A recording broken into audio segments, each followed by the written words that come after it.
అందరి సమాచారం ఛానల్కు స్వాగతం. ఇజ్రాయెల్ గాజా యుద్ధం మరింత మానవతా సంక్షోభంగా మారుతోంది. రోజుకో దాడి, రోజుకో మరణ వార్త.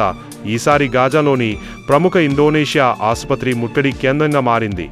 ఇప్పటి వరకు 144 మంది పాలస్తీనియన్లు ప్రాణాలు కోల్పోయారు.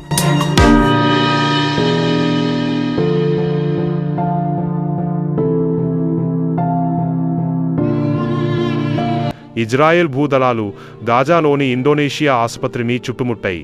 ఇది ఒక ఆసుపత్రి మాత్రమే కాదు, వేల మంది పౌరులకు ఆశ్రయం ఇచ్చిన చోటు. ఇప్పుడు అక్కడ విద్యుత్ లేదు, ఆక్సిజన్ లేదు, బయటి ప్రపంచంతో సంబంధం లేదు. లోపల పిల్లలు, మహిళలు, వైద్య సిబ్బంది అంతా బందీలై ఉన్నారు.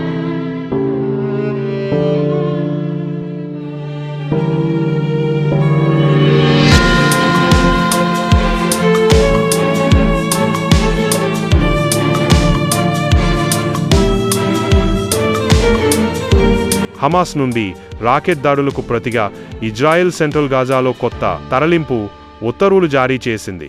ఇది ప్రజలను ఇంకా సురక్షిత ప్రాంతాలకు తరలించాలన్న ఉద్దేశంతోనో లేక మరిన్ని దాడులకు సిద్ధంగా ఉన్న సంకేతమో అనేది స్పష్టంగా తెలియడం లేదు. ఇంతలో యెమెన్లోని హౌతీ తిరుగుబాటుదారులు ఒక ప్రకటన విడుదల చేశారు. అందులో వారు ఇజ్రాయెల్పై మరిన్ని దాడులు చేస్తామని హెచ్చరించారు. ఇది యుద్ధం మరింత విస్తరించే ప్రమాదానికి సంకేతం.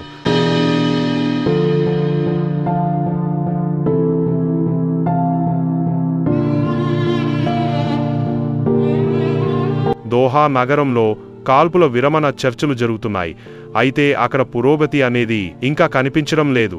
ఇరువైపుల ఆరోపణలు, నమ్మకాలు లేకపోవడం చర్చల ముందుకు సాగడాన్ని అడ్డుకుంటోంది. ఈ యుద్ధంలో గెలుపొందేది ఎవరు? హమాస్, ఇజ్రాయెల్లా? అసలు దీన్ని ప్రశ్నించాల్సిన సమయం ఇది కాదు. ఇక్కడ నష్టపోయేది సాధారణ ప్రజలే. చిన్నపిల్లల భవిష్యత్తు, మహిళల భద్రత, ఆసుపత్రుల జీవనదానం అన్నీ ప్రశ్నార్థకంగా మారాయి. ప్రపంచం చూసుకుంటోంది, మీరు చూస్తున్నారు. ఇలాంటి మానవతా విపత్తులను గళమెత్తి ప్రశ్నించాలి. శాంతి కోసం, ప్రాణాలకు విలువ కలిగి ఉండే సమాజం కోసం ప్రతి మనిషి బాధను మన బాధగా భావించాలి. ఇలాంటి అప్డేట్స్ కోసం మా అందరి సమాచారం ఛానల్ను సబ్స్క్రైబ్ చేయండి.